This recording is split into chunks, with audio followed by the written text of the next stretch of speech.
tikulandireni kundomvera pano ndi Panyasa Voice Box mmene tili makhandi ya Malawi osiyanasiyana amene makhandi magazi osiyanasiyana pa nkhani za ndale kuyendetsa bwino kwa dziko komanso kutsatira bwino kwa malamulo kuno kwathu ku Malawi.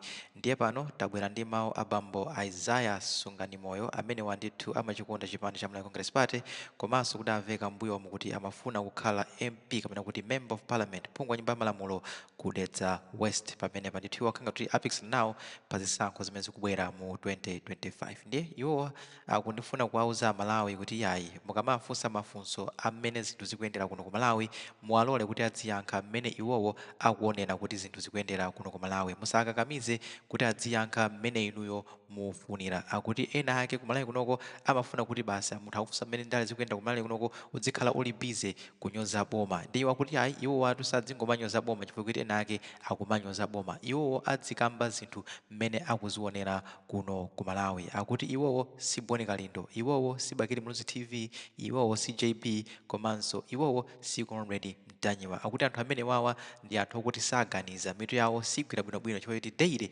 amakhala akunyoza boma. Nkhale boma lipange zinthu zabwino, a JP amakhalira kutukwana, a Boni Kalindo amakhalira kutsutsa, a Conrad Mtanyiwa amakhalira kutsutsa, a Bakili Muluzi amakhalira kutsutsa. Chonsecho pali zinthu zina zake zimene ndithu boma la Malawi likuyesetsa kuchita. Nde iwo ngati Isaiah Sunganimoyo sapanga nawo zimenezi, amapanga zinthu zoganiza zinthu za nzeru kuti kodi poyenera kudzudzula boma amadzudzula, poyenera kuyamikira boma akuti nawonso amayamikira boma. Nditi ndikhale modzi pano Panyasa Voice Box kuti Isaiah Sunganimoyo akuti bwanji pa ndale zathu zakuno ku Malawi pano Panyasa Voice Box. Okay, zikomo kwambiri. Ndiye mafunso anu mukafuna kuti ine ndiyankhe chimene mukufuna kapena chimene mukuganiza, ndiye kuti ndi bwino kuti musiye osandifunsanso mafunso ena aliwonse. Mundimvetsetsa? Chifukwa ngati ine mukundifunsa mafunso ndikuyenera kukuyankhani, mukundifunsa mafunso eneyo, chimene ndikuyankhani inecho ndi chimene chikuchokera mu mutu mwanga ndi nzeru zanga. Mukandifanizira ndi Boni Kalindo, mukandifanizira ndi Antonyiwa, mukandifanizira ndi Bakili Muluzi ndi ena otero, iwowo sineyo. Mmenewo angaonere zinthu simene ndingaonere. Ndipo mu dziko lino la Malawi sitonse mmene tikuonera zinthu mofanana ayi. Apopo ndiye titsimikizirane. Si mmene a Boni Kalindo angaonere simenenso ine ndingaonere. Mundimvetsetsa? Maso a Boni Kalindo ndi anga ndosiyana, nzeru za Boni Kalindo ndi zanga ndizosiyana. Judgment imene Kalindo angapereke pa zinthu zimene zikuchitika mu dziko lino la Malawi ndizosiyana. Ndipo inu amene muli ku South Africa anu mutati muchoke ku South Africa ndikubwera lero oli ku Malawi kuno mudzazungulire, mwina mudzandiyimbira foni kundizoti amweni zinthu zimene timamva ndi zabodza ma propaganda. Chifukwa mudzaona zinthu zina zodabwitsa kwambiri zoti si zimenenso mwina mmembekezera kuti zikuchitika ku dziko la Malawi. Kuchitika zinthu kuona zodabwitsa kwambiri, zopatsa chidwi zoonera kuti kodi mu zaka zonsezi zinthu zinali kuti. Sikuti ndikulankhula chifukwa ndi kumbali ya boma, koma let me use judgment, ndidzigwiritsa ntchito nzeru. Si china chilichonse chimene ine ndinganene kuti chikulakwika, ndi kuti mutu mwanga muli mphutsi. Mutu mwanga muli mphutsi. Do you think munthu mtsogoleri wa dziko angakhale zaka 5 ali pa president popanda kungakhale chimodzi chomwe kuti munena kuti chinthu icho chakuchita bwino? Zoona. Tinganene kuti apita Mutharika ajawa anakhala kaya pa mpando paja 6 years. Pa zaka 6 zimene akhala president palibe chabwino choti adapangako. A Bakili Muluzi anakhala zaka 10. Tinganene zoti Bakili Muluzi palibe chabwino chimene adapangako. Kamuzu anakhala zaka 31. Tinganene zoti ulamuliro wa Kamuzu palibe cha nzeru chimene adapangako. Ndikuti ndife anthu opanda nzeru, ndife anthu abodza. Judgment yathu is so poor and unbalanced. Ndiyo sapanga balance. Ine ndimapanga balance situations. Ndipo ndimanena apo pakulakwika, apa pakhozeka. Apo pakulakwika, apo pakhozeka. Apo pakulakwika, apo. Kuti mudzatsate zimene ndimalankhula. I point fingers ndimaloza dzala kwa president kapena ku ulamuliro. Kenakanso ndimadzayamikira. That is the best judgment imene ndimapereka. Mukakatenga za a Boni Kalindo, ndililiro Boni Kalindo adayamikira apo boma. Kumbweretsa ku positive kuti akoma pakuti tufati tukoze boma lapanga zakuti. Ngakhale zitakhala kuti zinthu zimene waja kudandaula boma lija lapanga. Mudamva kwe waja atabwera kunena kuti ayi tikuthokoza kuti mwapanga zakuti. Opposing, kutsutsa, kunyoza, kutani, kuyipitsa. Antonyiwa mukakamba zaka ya Bakili Muluzi TV. So mutenge kuti mukufunsa Isaiah manosungani moyo. Mafunso omwewa kuti mufunse Boni Kalindo akuyankhani mmene yeyo akuonera zinthu. Mukafunsa Antonio akuyankhani mmene ali, kaya wabakili muluza akuyankhani mmene yeyo akuonera zinthu. Musantenga Isaiah manosungani moyo kukayankha mmene inu mukufunira. Ndiye ndi bwino musiye kusasa ndifunsa so mafunso ye.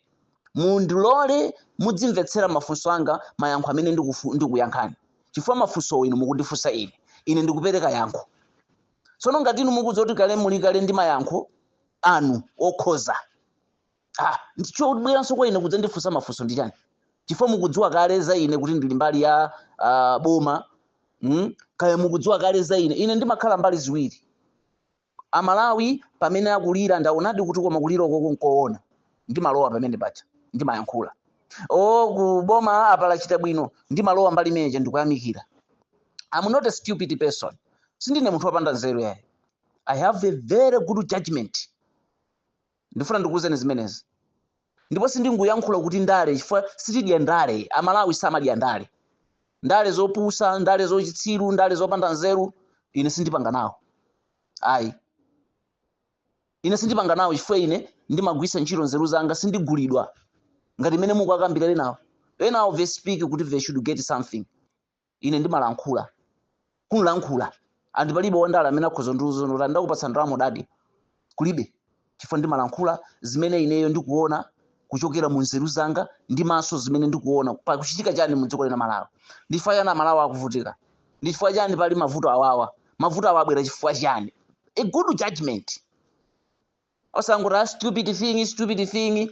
Basi ndekuti iwenso amene ukunena kuti stupid you are so stupid mu mutu mwangu. Zimenda choncho. Mukaona kuti munthu wansanje sayamikira munthu pa chinthu chabwino chimene munthu ina akakupanga. Ndimene msanje mayendera. Sanje siloza kuti ichi chinthu chabwino mwapanga chayi. Amayipitsa. Akadzamva munthu wansanje akadzamva anthu ena akuyamikira kuti koma akula ajawo. Munthu amene chatu amabweretsa nkhani. Akuza kuti koma akula amene ndi fiti itu. Munamva zoti amene chamfiti. Zimenda choncho. Cholinga bi munthuja mbiri yake sakome ikhale yoyipa. Ndiye ndale zimene zikuchitika ku Malawi, ndale zoseledwa nda bulutu, anthu opanda nzeru. When you are talking about Boni Kalindo, nzeru alibe. That's one is so foolish guy. Ndikuzeni chilungamo. You are talking about Bagili Muluzi. That one is so stupid guy. You are talking about Ntwanyiwa. Very stupid people. That's why you see kunaona kuti Redison Mulo and Ben Longwe. Anaona kuti I think if tikuzerezeka tili mbali so stupid. Mbali stupidity. Yambutuma za anthu zoti they don't use a good judgment. Munthu ali ku South Africa, kaya muti Ntwanyiwa ali ku South Africa, zimene zikuchitika kuno sakuziona. Angokumva wena akanuza tirivutika tukuno. Basi kwamba kutukwana boma. Mwaona Jansu pali wena aja mumata JB. That one again is a stupid person ever. Ama kutukwana. Ali kwa America. Zakunoku atatadziende ndithu mpaka nakuzo machita manyazi. Umachita manyazi clear kuti ndimatukwana ine, ndimatukwana chifukwa chani. Ndimatukwana chifukwa chani. Kuti zichitika kuno zikuonekazi. Nziche ndimatukwana zine. JB akhoza dzifunsa mafunso ngati amene. Mamva? Sono anthu amene akutukwana ma social media, onse amene amatukwana kwambiri ali kunjako. I'm talking about this Boni Kalindo. It's a useless guy. Zero alibe amenaja. Zero amenaja walibe. Zero alibe. Muntumizire kuti Isaiah sungani moyo yankhula zakuza. Zero alibe. Amene kugwiritsa ntchito best judgment. Kwawo kumwera kumene koko. Kuchitika zinthu kuko kumene kuja. Sanga yankhule zimene zichi. Ndiye ineyo mundilole ndidziyankha mafunso. Mukandifunsa funso ndikuyankheni chimene inuyo mundilole ndiyankhe zimene ndikufuna. Osati mundipanikize kuti bwanji muyikira mukhangati muyikira mbali boma. No. Kuona kwa ine ndikuona kwa anthu ena nkosiyana. Zeru zanga za ine ndi zeru za anthu enawo nzosiyana. Mutu wa ine sinkute.